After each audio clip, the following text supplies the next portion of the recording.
Selamat pagi dan salam sejahtera buat Bapak dan Ibu pemegang saham dan calon investor yang kami hormati. Selamat datang di acara Public Expose PT Mahkota Group Tbk tahun 2023 yang dilaksanakan secara online pada hari ini, Jumat 15 Desember 2023. Perkenalkan, saya Daniel yang akan memandu acara Public Expose pada hari ini. Agenda Public Expose pada hari ini adalah salam pembuka, perkenalan manajemen yang hadir pada acara hari ini, pemutaran video company profile, pemaparan materi oleh Direktur Utama, tanya jawab, closing statement, dan penutup. Sebelum memasuki acara, saya akan menyampaikan kepada Bapak dan Ibu yang ingin mengajukan pertanyaan. Bapak dan Ibu dapat mengetik pertanyaan pada kolom Q&A. Kami akan membacakan beberapa pertanyaan untuk dijawab oleh manajemen. Selanjutnya, saya akan memperkenalkan manajemen yang hadir pada acara Public Expose PT Mahkota Group Tbk tahun 2023. Bapak Usli Sarsi selaku Direktur Utama, Bapak Fuad Halimun selaku Direktur, dan Bapak Nagi Antoni selaku Direktur. Ya, selamat pagi. Bapak dan Ibu, berikut kami tampilkan video company profile PT Mahkota Group Tbk.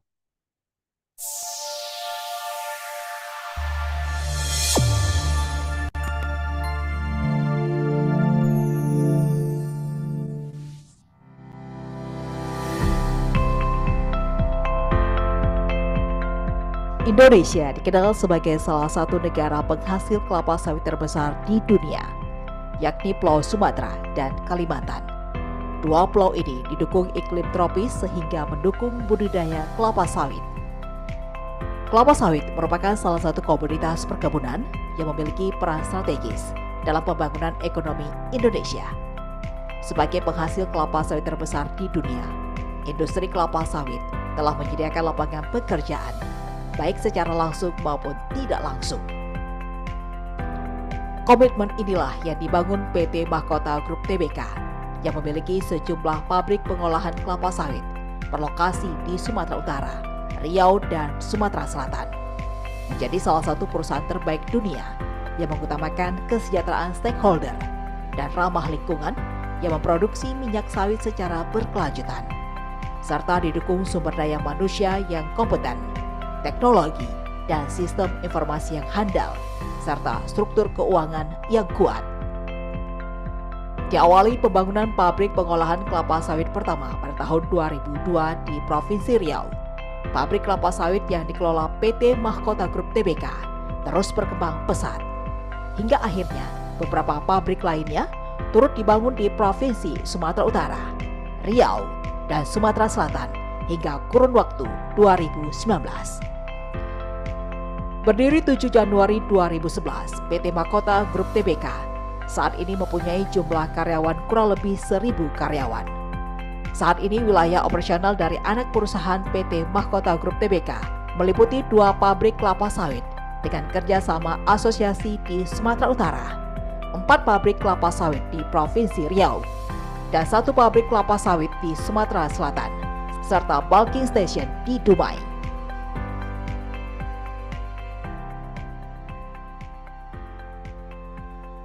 PT Mahkota Group Tbk meliputi 2 pabrik kelapa sawit di Sumatera Utara, 4 pabrik kelapa sawit di Provinsi Riau, dan 1 pabrik kelapa sawit di Sumatera Selatan, serta bulking station di Dumai. PT Mahkota Group didukung tenaga kerja profesional, berdedikasi, memiliki keahlian di bidang masing-masing, berkomitmen, dan menjunjung tinggi nilai-nilai budaya perusahaan. Penerimaan bahan baku tandan buah segar TBS melalui prosedur pemilihan buah yang baik telah diterapkan perusahaan untuk menghasilkan minyak kelapa sawit CPO dan inti sawit yang bermutu tinggi. CPO dan inti sawit milik PT Mahkota Group Tbk merupakan hasil dari proses produksi yang dijaga dan dikontrol ketat melalui penerapan sistem manajemen mutu. serta menerapkan prinsip pengolahan minyak kelapa sawit yang berkelanjutan melalui proses pemurnian refinery dari CPO menjadi RBDPO, stirin hingga olin, serta pengolahan PK menjadi PKO hingga menjadi minyak yang siap jual. Sementara hasil dari aktivitas pengolahan pabrik berupa limbah padat dan limbah cair dimanfaatkan menjadi energi terbarukan yang dapat bermanfaat untuk karyawan, masyarakat, serta lingkungan di sekitar pabrik. PT Mahkota Group Tbk menerapkan kebijakan pengelolaan limbah menuju zero waste, menggunakan teknologi mutakhir yang secara signifikan berkontribusi dalam menjaga dan melestarikan lingkungan. Setiap limbah yang dihasilkan dipergunakan kembali lebih lanjut untuk tujuan pengolahan sehingga tidak merusak lingkungan dan mengganggu kesehatan masyarakat. Berbagai keberhasilan dibuktikan PT Mahkota Group Tbk dengan diperolehnya berbagai sertifikasi ISO, ISPO, dan SMK 3 pada perseroan dan anak perusahaan.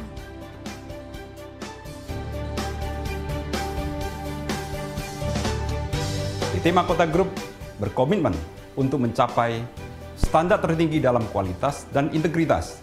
Kami percaya bahwa strategi terbaik untuk memastikan kesuksesan adalah dengan menjadi pemimpin di semua level yang mengutamakan sikap optimisme, kejujuran, dan loyalitas yang tinggi.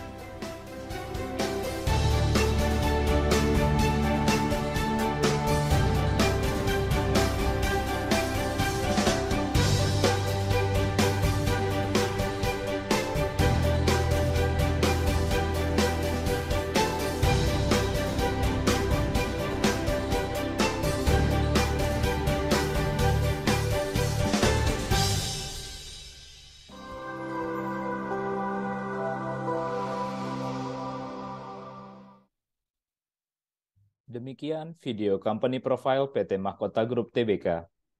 Saya kembali mengingatkan agar Bapak dan Ibu yang ingin mengajukan pertanyaan dapat mengetiknya pada kolom Q&A. Selanjutnya, kita akan masuk kegiatan pemaparan materi yang akan dibawakan oleh Direktur Utama PT Mahkota Group Tbk. Untuk itu, dipersilahkan kepada Bapak Usli Sarsi. Terima kasih, Daniel.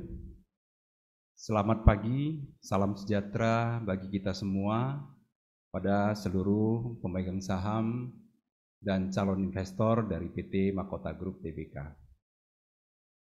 Tentunya pagi ini patut kita syukurin atas berkat dari Yang Maha Kuasa, kita bisa berkumpul dan menghadiri public expose dari PT Mahkota Group Tbk. Pertama-tama ingin saya ucapkan banyak terima kasih kepada kehadiran daripada pemegang saham dan calon investor dari PT Mahkota Group. Apresiasi tentunya dan rasa terima kasih kepada seluruh dukungan dari yang selama ini diberikan oleh pemegang saham dan juga seluruh stakeholder dalam mendukung kelancaran daripada operasional PT Mahkota Group.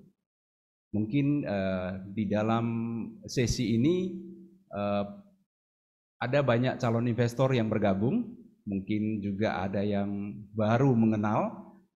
Alangkah baiknya mungkin kita akan sedikit overview ya, apa yang dijalankan oleh PT Mahkota Group Tbk.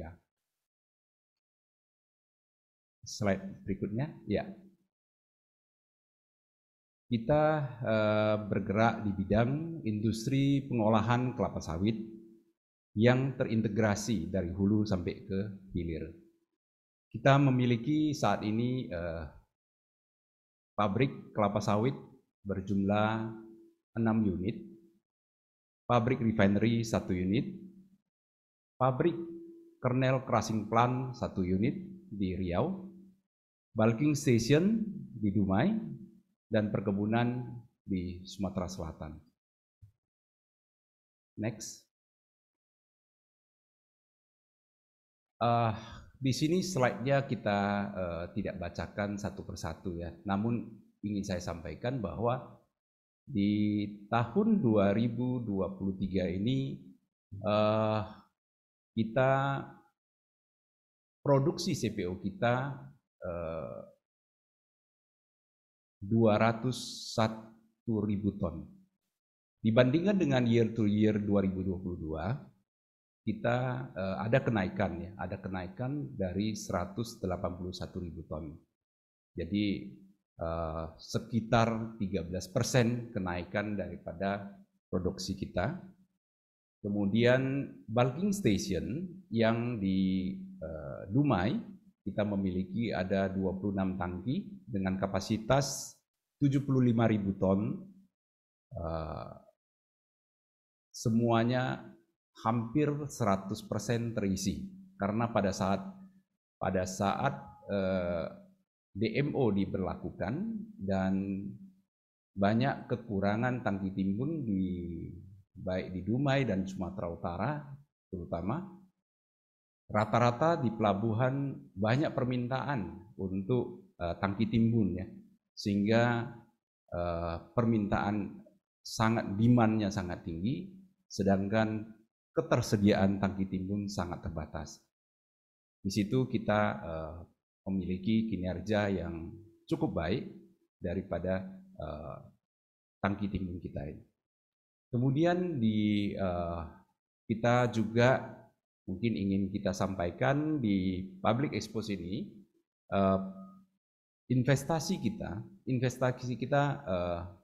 ada di PT ISA yang lebih kepada integrasi antara pabrik kelapa sawit, kemudian refinery, KCP, kemudian juga efisiensi yang kita terapkan, investasi-investasi yang menggunakan waste management.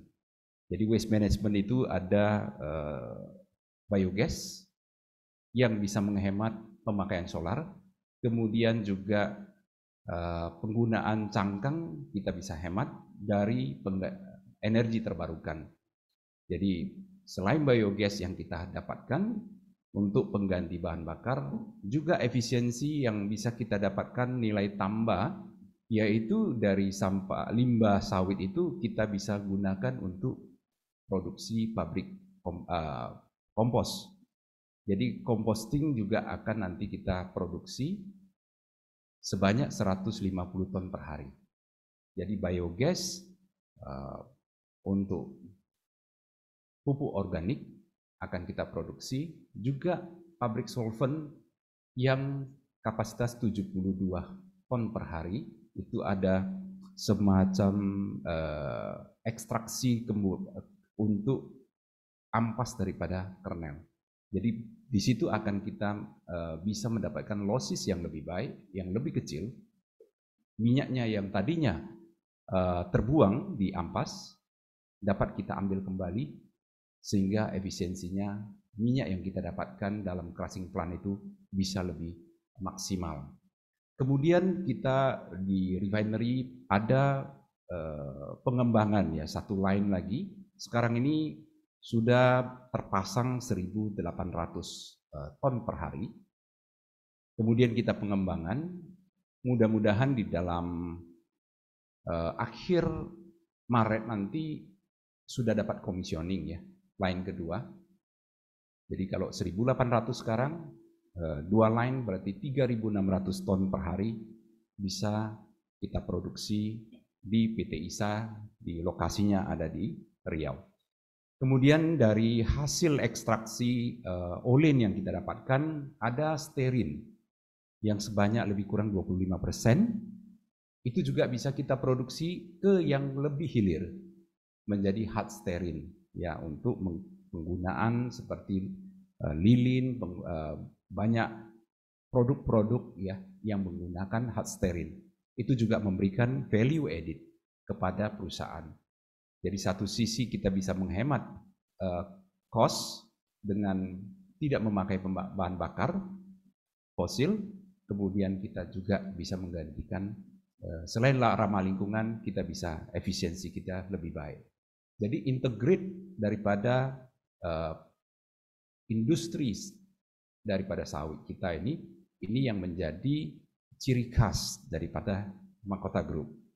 Jadi kalau benchmark kita lihat di perusahaan TBK, hampir tidak ada yang sejenis kita ya. Jadi mungkin ini untuk diketahui oleh para pemegang saham dan calon investor bahwa ciri khas daripada Mahkota Group ini adalah industri yang dari hulu sampai dengan ke hilir. Walaupun kita sekarang ini baru memulai pengembangan di hulunya ya, kebun.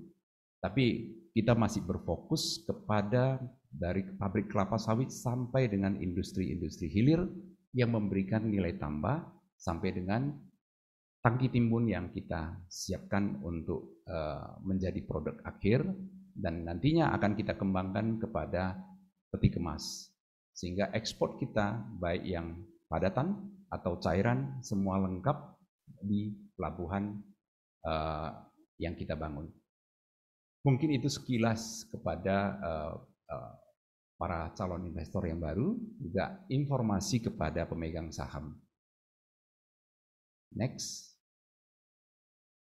Kita lihat di sini sampai dengan September 2023 dan kita bandingkan dengan tahun sebelum dengan periode yang sama, kuartal ketiga, CPO dan turunannya ada kenaikan dari 282.000 ton menjadi sekarang 321.000 ton.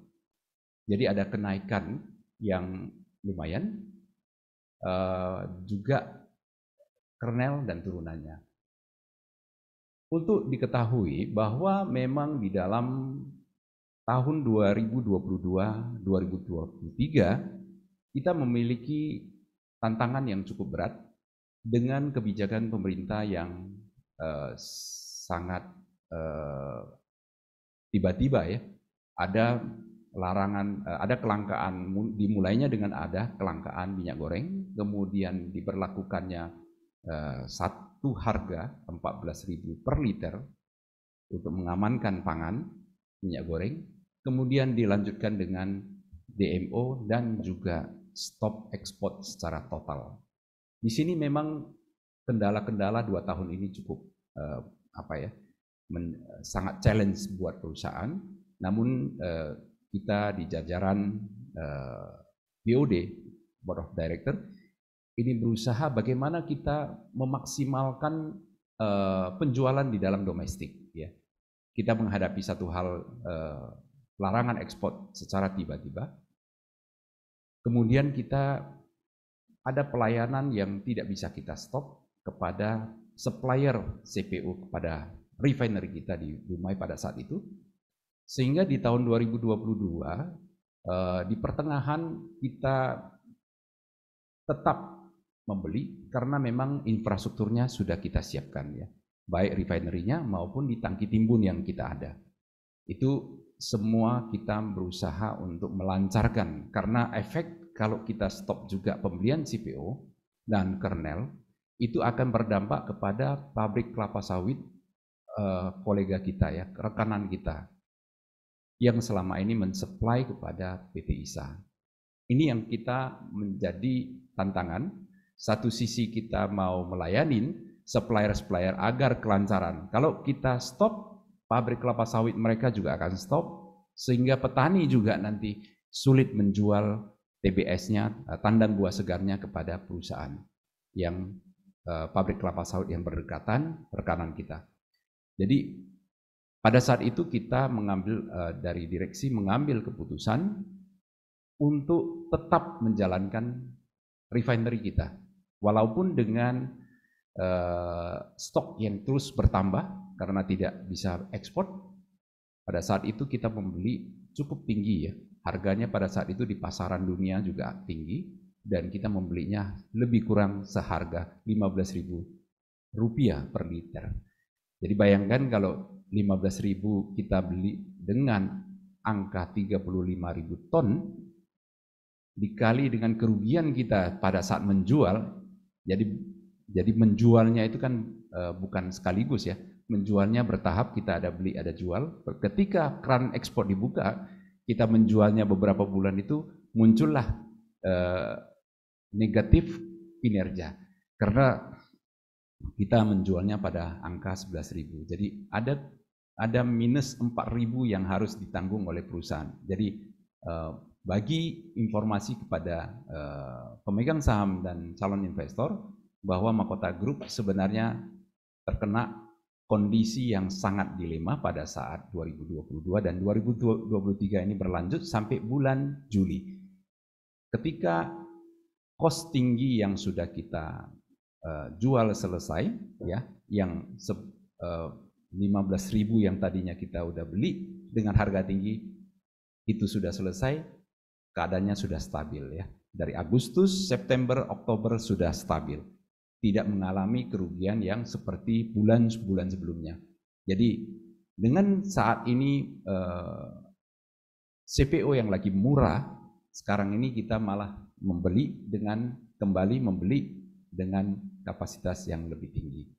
Jadi stok kita akan kita tambah sehingga nantinya pada saat demand daripada luar negeri sudah membaik karena semua tantangan sekaligus datang, perlambatan ekonomi, cuaca yang tidak mendukung, kemudian juga El Nino ya, El Nino sampai dengan saat ini juga terjadi di berbagai daerah, itu memang merupakan tantangan buat kita pada kinerja 2023 ini. Namun kita tetap optimis karena pasar lokal juga demand-nya sudah diserap oleh kebijakan-kebijakan baru oleh pemerintah, yaitu beberapa sekarang itu sudah dimaksimalkan B35 untuk pencampuran ke biosolar sehingga penyerapan daripada domestik juga baik. Jadi pasar luar negeri kita kurangi, kita maksimalkan domestik, penjualan domestik. Terlihat di gambar ini 85,5% itu penjualan kita ke domestik. Jadi 14,5% saja yang kita ekspor. Tapi tahun depan mungkin persentasinya akan berubah, persentasi ekspor akan lebih banyak lagi, sehingga domestik juga akan berkurang penjualannya. Namun secara pendapatan kita, volume ekspor kita, volume produksi kita pasti akan naik. Saya kira sekilas info untuk hal ini ya, untuk slide ini. Ya, ini seperti yang tadi saya sampaikan bahwa walaupun pendapatan kita, volume kita naik, tapi karena harganya jatuh, harga CPO jatuh, kita bisa lihat di sini ya, walaupun volumenya bertambah tadi sudah kita paparkan, tapi di sini kita lihat periode yang sama 5,6 triliun di 2022, ini malah secara rupiahnya turun menjadi 4,2 triliun. Jadi harganya jatuh hampir 30% pada saat di stop ekspor. Sampai dengan TBS, Tandan Buah Segar petani-petani, masih ingat kita ikut di media, sampai ada yang di perbatasan Kalimantan itu banyak yang menjual tandan buah segarnya ke Malaysia. Karena pasar di Malaysia harganya lebih tinggi dan mereka berusaha untuk menjualnya ke Malaysia. Jadi ini memang situasi kondisi yang memang sangat sangat tantangan yang berat bagi perusahaan untuk menghadapi tahun ini. Kita mengalami kerugian lumayan. Tadi kalau 35.000 ton dikali 4.000 itu udah 100 M lebih ya. Jadi kita di sini masih dalam tutup buku September masih mencatatkan rugi bersih 162 miliar. Namun saya ingin mengatakan bahwa di sini tidak perlu terlalu khawatir karena EBITDA kita masih mencatatkan nilai positif. Saya kira selama 5 tahun sejak IPO kita di tahun 2018 sampai dengan saat 5 tahun 2022 kita sudah memperoleh EBITDA 875 miliar, ya, hampir 1 triliun yang telah kita dapatkan, dan tahun ini juga EBITDA kita bisa mencatatkan surplus. Jadi kalau EBITDA itu kan komponen penyusutan dan komponen bunga bank yang tidak dimasukkan, dan satu adalah tax. Jadi 3 komponen ini yang tidak dimasukkan. Kita bisa mencapai angka 875 dan tahun ini bisa saja mencapai 900 miliar. Saya kira itu untuk laporan keuangan yang kondisi-kondisi kita yang perlu kita jelaskan. Next. Next slide. Oke. Di sini ada strategi-strategi kita bagaimana meningkatkan kinerja kita di tahun-tahun yang akan datang. Kita akan melakukan berbagai effort, ya, dari BUD dengan persetujuan BOC, Board of Commissaries, itu sudah kita planningkan untuk berbagai, ya, kerjasama strategis. Kemudian melakukan akuisisi. Kemarin kita akuisisi 1 kebun, ya, 1 kebun di Sumatera Selatan. Kemudian bagaimana meningkatkan efisiensi operasional dengan tetap memperhatikan lingkungan, energi terbarukan. Kemudian kita tidak kos-kos tinggi akan kita potong. Kemudian tentunya di dalam pengembangan industri kita ini, kita tetap sesuai dengan program pemerintah kepada hilirisasi. Kenapa hilirisasi ini penting? Karena ekspor kita ini makin kita ke hilir, makin pemerintah makin akan memberikan keringanan pajak ekspor, ya. Jadi kita akan melakukan produksi-produksi yang bernilai tambah, kemudian juga yang lebih hilir sehingga kita bisa mendapatkan margin yang lumayan. Jadi hilirisasi ini adalah menjadi fokus kita. Selain integrasi dari hulu ke hilir tadi, juga pengembangan hilirisasi sampai ke nilai tambah yang lebih baik. Kemudian efektivitas operasional, peningkatan kualitas sumber daya manusia, kita training kita lakukan sehingga baik soft skill dan hard skill-nya juga terus kita tingkatkan agar seluruh staf kita itu memiliki profesionalisme yang tinggi. Di sini juga staf dan karyawan kita juga merupakan shareholder daripada Mahkota Group. Jadi kita semua beberapa training kemarin kita sudah komit, kita sudah memiliki visi misi yang sama dengan corporate value yang tetap kita jaga, dan kita komit terhadap integritas daripada perusahaan kita secara keseluruhan, dan kita akan terus improvement, ya, sustainable improvement itu kita tetap jalankan. Kemudian tentunya di dalam satu perusahaan untuk bergerak lebih lancar, lebih baik lagi, perlu sekali kita memperhatikan kelancaran cash flow. Stok cash flow harus cukup. Kemudian penggunaan dana ke tepat, investasi yang tepat. Kemudian untuk modal kerja kita akan terus memaksimalkan dengan pendanaan yang lebih murah, sampai dengan kita akan satu saat, ya, kita lagi mereview kapan saatnya kita untuk terbit right issue ataupun bond yang akan kita launching.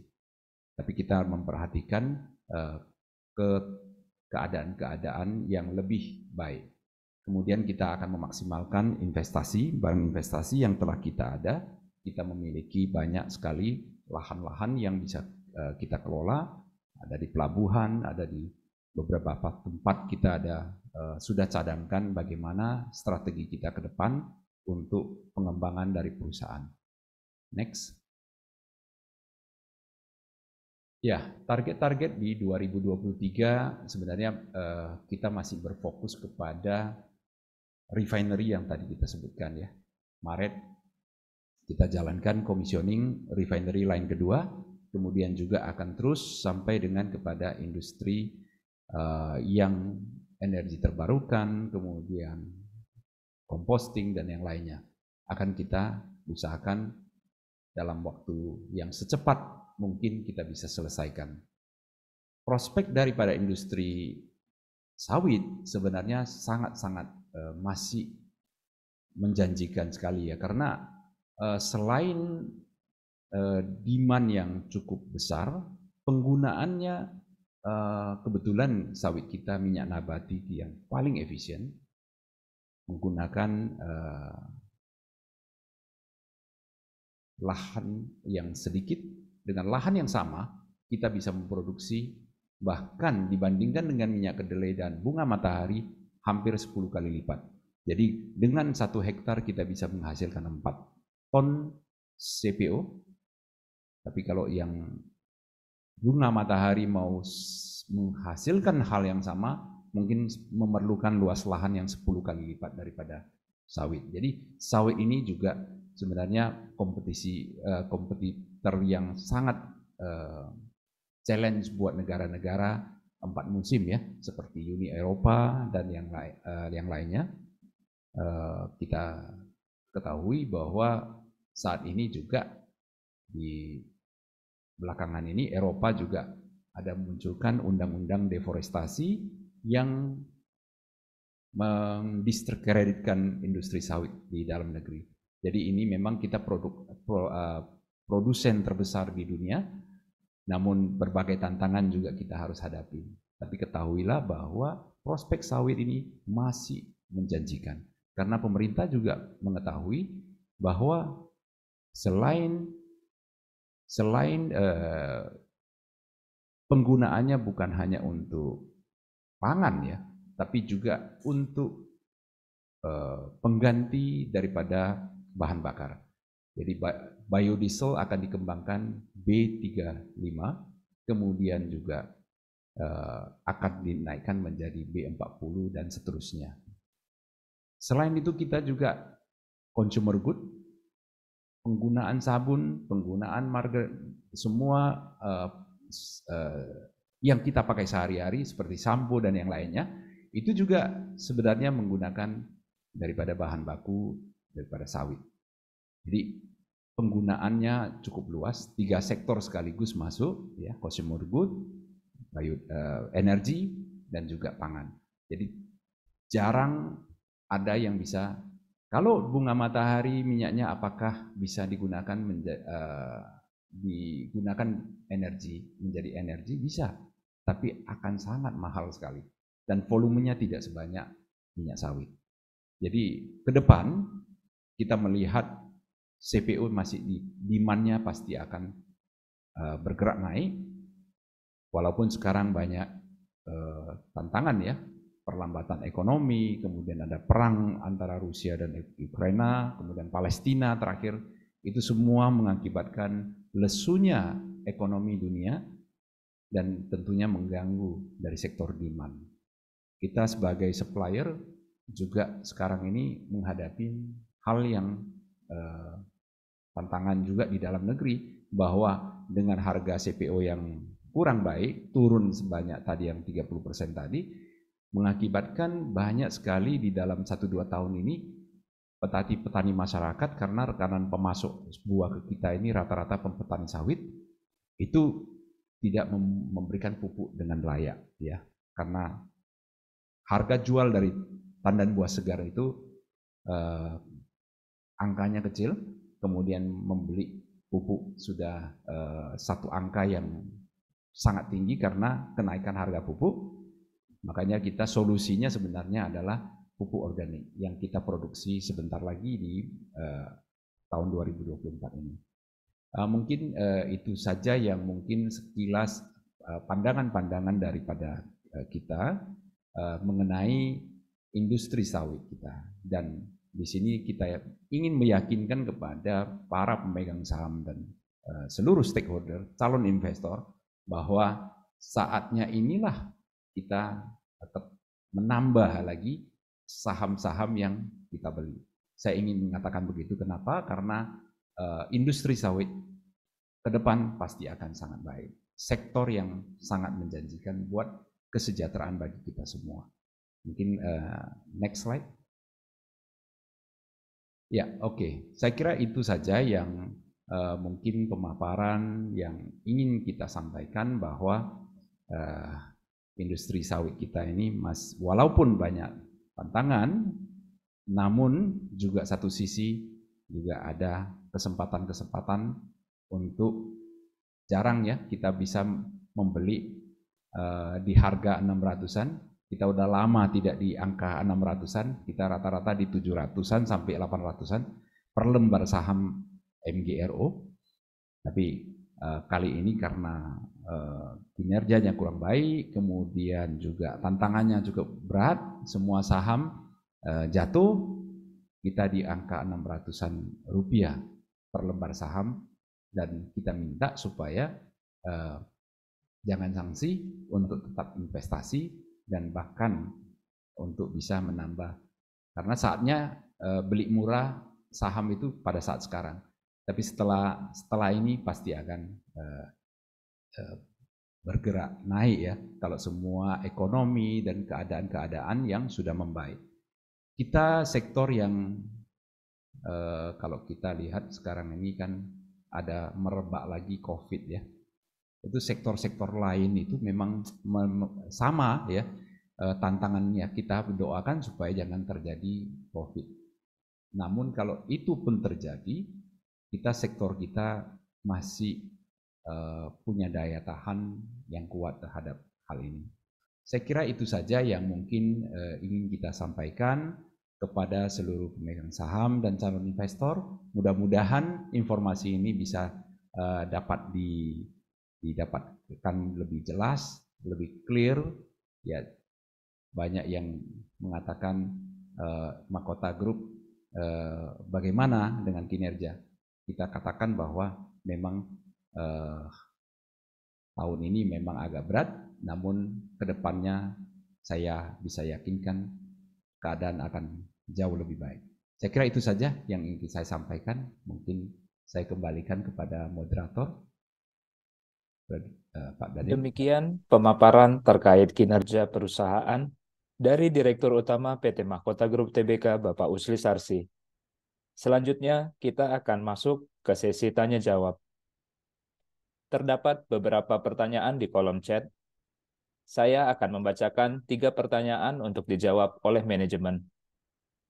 Pertanyaan pertama datang dari Ibu Erika, yaitu bagaimana perseroan melihat tren pasar ekspor sawit di tahun 2024. Dipersilahkan kepada manajemen untuk menjawab. Terima kasih Bu Erika atas pertanyaannya. Seperti yang tadi saya paparkan tadi, bahwa industri sawit ini diperlukan banyak negara. Saya baru kembali dari Uni Eropa ya. Keadaan di sana saya lihat energinya sangat mahal sekali dan langka. Bahkan sekarang di rumah-rumah itu yang saya lewat, mereka kesulitan dalam hal energi ya. Sampai dengan setiap rumah sekarang saya lewat itu melihat kayu-kayu ya. Pohon-pohon itu ditebang, kayu-kayunya distokkan di rumah. Jadi kalau deforestasi, saya kira di sana lebih masif ya pemotongan pohon saat ini. Jadi selain penggunaan batu bara, saya dengar yang tadinya mereka sudah tinggalkan batu bara, mereka sekarang memakai batu bara lagi. Jadi energi yang bisa ramah lingkungan, kemudian sustainable, energi yang sangat ramah lingkungan ini sekarang diperebutkan ya oleh banyak negara. Dan minyak yang paling memungkinkan untuk dijadikan energi adalah minyak sawit. Jadi demand daripada negara-negara yang 4 musim itu sangat memerlukan sekali ya, itu energi yang sangat masif. Kemudian juga selain El Nino yang terjadi pada saat sekarang ini, kita lihat juga ya tahun depan juga akan memberikan efek ya. Jadi kalau sekarang terjadi El Nino, tahun depan juga akan dampaknya ke tahun depan dan mungkin 2 tahun lagi akan sama. Itu mengakibatkan apa? Kompetitor kita minyak nabati seperti minyak bunga matahari dan kedelai itu yang bisa menggantikan replace ya. Itu rata-rata ya, kebanyakan daripada terkena El Nino itu daya tahan itu sangat rentan ya terhadap cuaca. Kalau kita tanaman jangka panjang seperti sawit ini di negara tropis, itu daya tahannya lebih kuat. Jadi produksi memang turun dari minyak sawit, tapi di sana malah yang 4 musim malah gagal panen. Kalau gagal panen minyak nabati pasti akan supply-nya berkurang, sedangkan demand tetap ya. Orang memerlukan minyak goreng, orang memerlukan energi yang tadi saya sampaikan tadi, juga consumer good tetap. Jadi untuk bukan hanya tahun depan, tapi beberapa tahun ke depan minyak sawit kita itu akan diperlukan di banyak negara. Saya kira itu yang ingin saya sampaikan dari atas pertanyaan Bu Erika tadi. Terima kasih. Terima kasih kepada Bapak Usli atas jawabannya. Selanjutnya, pertanyaan kedua datang dari Bapak Albert Justio, yaitu bagaimana rencana perseroan di tahun depan untuk meningkatkan kinerja yang lebih baik? Dipersilahkan kepada manajemen untuk menjawab. Baik, terima kasih atas pertanyaan dari Bapak Albert ya. Selamat pagi, salam sejahtera buat kita semua. Sebagaimana tadi sudah dijelaskan ya oleh Pak Dirut, Pak Usli mengenai rencana ke depan di tahun 2024. Nah, saya ingin mengulangi kembali beberapa hal yang telah kita lakukan untuk meningkatkan kinerja kita ke depan. Tentu pertama adalah menambah atau meningkatkan kita punya revenue, pendapatan. Yang kedua adalah tentu pengoperasian atau efisiensi yang kita lakukan terkait dengan meningkatnya rencana penambahan beberapa unit produksi, unit usaha yang sedang kita kembangkan di salah satu perusahaan anak perusahaan Mahkota Group, yaitu PT Intan Senjati Andalan. Sekilas mungkin ingin saya sampaikan bahwa PT Intan Senjati Andalan yang berlokasi di daerah Bengkalis ya, itu kita kembangkan sebuah proyek ya, suatu kawasan di atas luas lahan 80 hektar, di mana di dalamnya tadi dijelaskan juga sudah oleh Pak Usli, kita bangun unit-unit produksi yang terintegrasi satu sama lain. Nah, salah satu tujuan terintegrasinya, proyek terintegrasinya adalah pertama adalah memang kita ingin efisiensi ya. Di sana yang sedang berjalan saat ini adalah pabrik pengolahan kelapa sawit dengan kapasitas 60 ton per jam. Kemudian yang sedang berjalan ini yang sudah beroperasi juga adalah kernel crushing plant ya atau KCP, yaitu pengolahan inti sawit. Itu pada saat ini sudah berjalan sebesar 200 ton per hari. Kemudian juga refinery dengan kapasitas 1.500 ton yang telah kita tingkatkan menjadi 1.100 ton.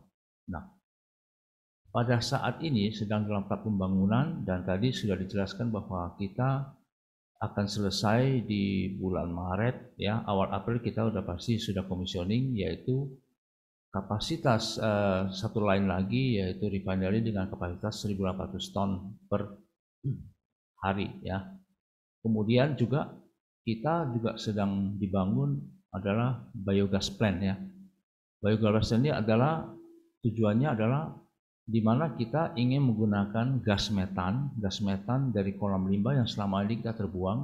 Nah, ini kita proses ya, kita buat suatu teknologi pengolahan limbah tadi itu, kita ambil gasnya, lalu bahan gas ini yang kita gunakan nanti untuk sebagai bahan bakar untuk high pressure boiler atau HP ya.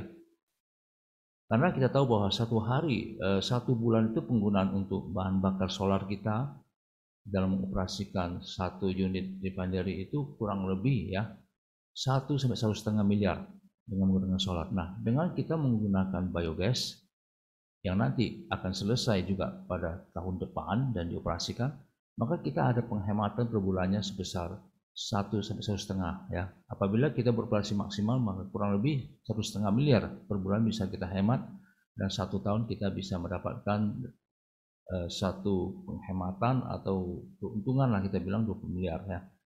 Nah, dengan beroperasinya nanti refinery kita, kemudian biogas plant, kemudian kita juga dalam tahap pembangunan itu adalah tadi sudah disampaikan, yaitu pabrik pupuk ya, di mana bahan bakunya adalah berasal dari tandan kosong atau yang kita gunakan selama ini kita bakar ya, kita bakar. Nah, nanti selesainya pabrik pupuk ini kita tidak lagi membakar ya. Sebagian memang kita gunakan sebagai bahan bakar untuk boiler ya, bahan bakar boiler. Sisanya adalah kita gunakan untuk pupuk fertilizer ya. Nah, untuk mendukung proyek-proyek seperti ini, kita juga menambah unit utility kita, yaitu satu unit boiler yang kapasitasnya 7 ton. Kemudian juga kita menambahkan untuk ban press kita, yaitu ini nanti tangkos yang kita produksi dari PKS, kita press, lalu itu yang menjadi bahan bakar untuk boiler kita yang baru ya. Jadi dengan demikian nanti di proyek ini tadi disampaikan juga, ini sebenarnya sebuah green project ya, di mana kita berlandaskan zero waste ya. Artinya semua tidak ada lagi barang-barang waste itu kita buang lagi, tapi justru kita manfaatkan mempunyai nilai tambah. Jadi demikian juga nanti air limbahnya semua terpakai untuk ini. Nah, kalau dengan nanti tahun depan kita operasikan, tentu secara pasti kinerja kita akan meningkat ya, yaitu adanya peningkatan produksi kita dengan memberoperasinya satu unit tambahan, satu line daripada refinery. Kemudian kita ada penghematan di bahan bakar, yaitu menggunakan biogas. Kemudian nanti kita akan produksi lagi pupuk. Ya, kemudian satu lagi tadi saya ketinggalan jelasin mengenai solvent ya. Solvent ini adalah satu solvent project ini adalah di mana selama ini kita mengolah inti sawit, yaitu di KCP ada 2 yang dihasilkan ya. Satu adalah PKO-nya sendiri, yaitu minyak inti. Yang kedua adalah yang selama ini disebut bungkil. Nah, di bungkil ini masih mengandung minyak yang tidak terambil selama ini kita jual keluar untuk makanan ternak sebagainya. Nah, ini kita olah kembali, yaitu yang tadi solvent itu. Kita ekstraksi lagi minyaknya, maka nanti sisa daripada ampas daripada inti sawit ini bisa kita gunakan untuk bahan bakar dan sebagainya. Jadi dengan nanti beroperasinya semua unit kita di tahun 2024, ya tentu kinerja kita akan meningkat. Saya berani katakan bahwa revenue kita bisa 2 kali lipat ya, karena kita bertambah satu unit refinery, kemudian kita ada lagi yang namanya penghematan, kemudian kita ada lagi pupuk dan sebagainya. Jadi mungkin ini bisa menjawab pertanyaan dari Pak Albert, dan sekaligus juga penjelasan untuk para calon investor atau investor kita, bahwa ke depan Mahkota Group itu akan berkembang seperti yang kita harapkan ya. Jadi dengan peningkatan kinerja kita, dengan efisiensi yang kita lakukan. Satu lagi yang perlu saya tambahkan, mungkin untuk mendukung daripada pengoperasian ini, di samping tentu masalah teknologinya kita perbaiki, kita sudah juga kepada peningkatan, yaitu dari sistem pengolahan data. Jadi digitalisasi sudah kita mulai. Kemudian juga kita membuka namanya pelatihan-pelatihan yang sudah kita siapkan ya di tempat PT Indah-Sejati Andalan ya, di mana kita sudah ada gedung yang selalu kita mengadakan kegiatan untuk pelatihan, seminar dan sebagainya. Nah, dengan semua kita perbaiki SDM, sistem data, kemudian pengolahan, ya, kemudian efisiensi, kemudian kapasitas produksi, maka tahun 2024 ini kinerja kita akan pasti jauh lebih baik, dan akan sehingga bagi para Bapak Ibu yang mungkin masih melihat lirik-lirik, sudah saatnya memang ya saham M2 ini menjadi perhatian. Mungkin ini yang bisa saya jelaskan ya. Mudah-mudahan bisa menjawab apa yang ditanyakan oleh Pak Albert. Terima kasih. Terima kasih kepada Bapak Fuad atas jawabannya. Selanjutnya, pertanyaan ketiga datang dari Bapak Stefan, yaitu program apa yang akan dilakukan oleh perseroan untuk menghadapi isu-isu lingkungan dalam industri pengolahan kelapa sawit. Dipersilahkan kepada manajemen untuk menjawab. Ya, terima kasih Bapak Stephen. Ya, selamat pagi, salam sejahtera buat kita semua. Ya, terkait dengan isu-isu lingkungan ya, tadi mungkin sebagian besar juga sudah disampaikan oleh Pak Fuad ya. Nah, di dalam sistem manajemen kita sudah menerapkan ya yang namanya menerapkan sistem manajemen lingkungan, yaitu ISO 14001 ya tahun 2000 versi 2015. Nah, kemudian juga perusahaan melakukan praktek-praktek berkelanjutan di bidang kelapa sawit ya, yaitu ISPO ya, Indonesian Sustainable Palm Oil.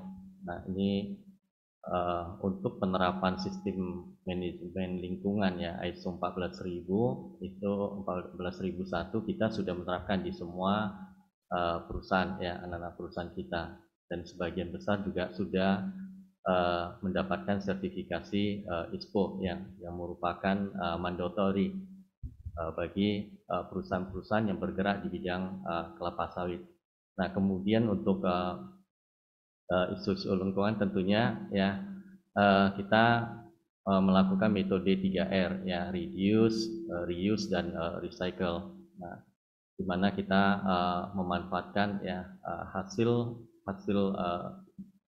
pengolahan kelapa sawit limbah, baik itu berupa gas metan ya CH4, limbah cairnya dan limbah padatnya, itu semuanya ya kita manfaatkan untuk nanti proyek yang sedang kita jalani, yaitu yang tadi sudah disebutkan, yaitu biogas plant dan fortified organic fertilizer.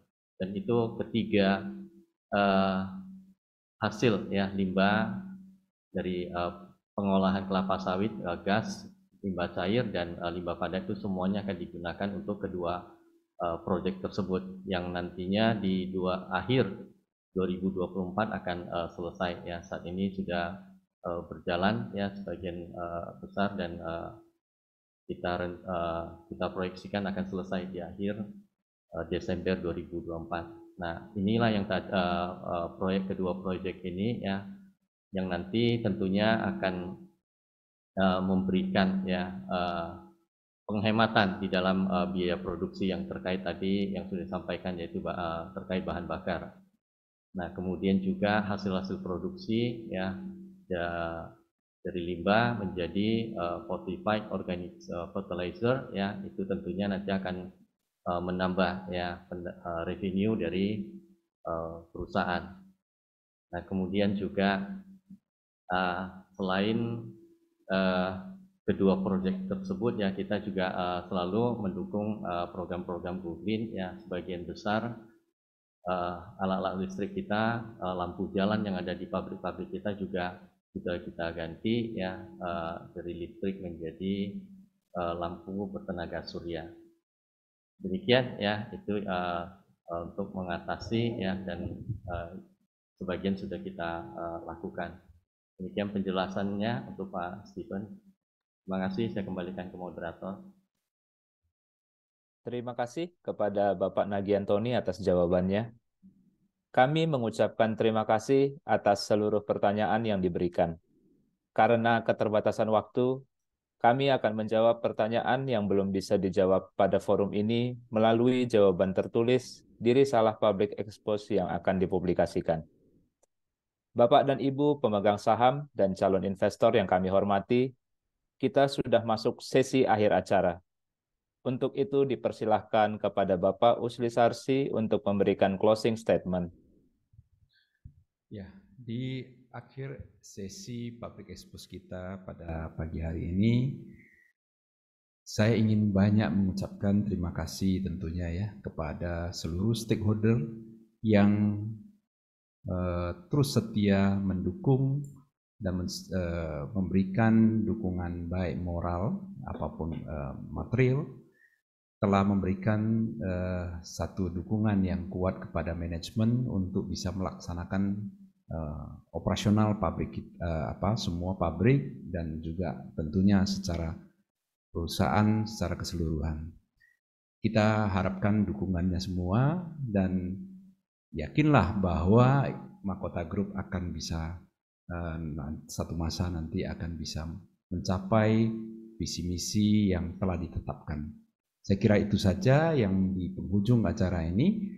Sekali lagi apresiasi saya kepada seluruhnya dan tentunya kita sama-sama doakan supaya perusahaan kita bisa berkembang dengan baik. Saya kira itu saja. Terima kasih. Selamat pagi dan salam sejahtera bagi kita semua.